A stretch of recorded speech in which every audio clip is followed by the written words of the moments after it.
Vishnu Chitta admonishes Kodai and presents a new garland to Perumal.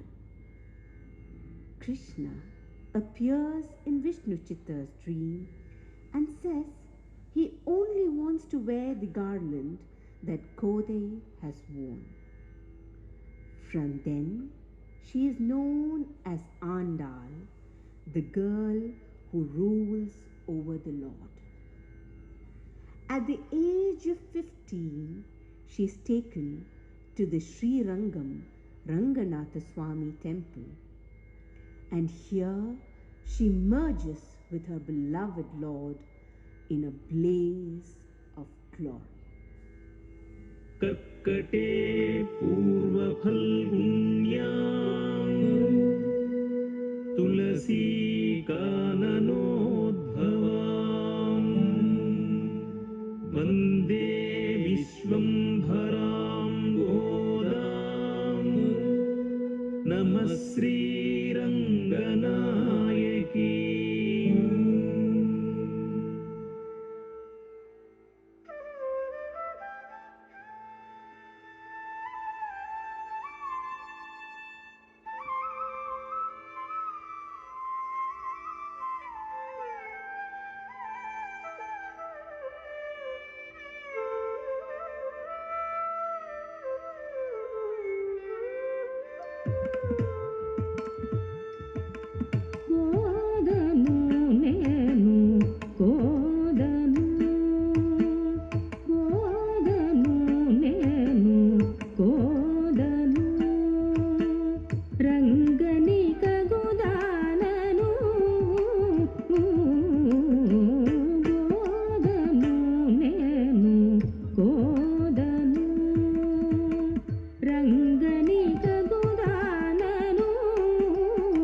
Tadi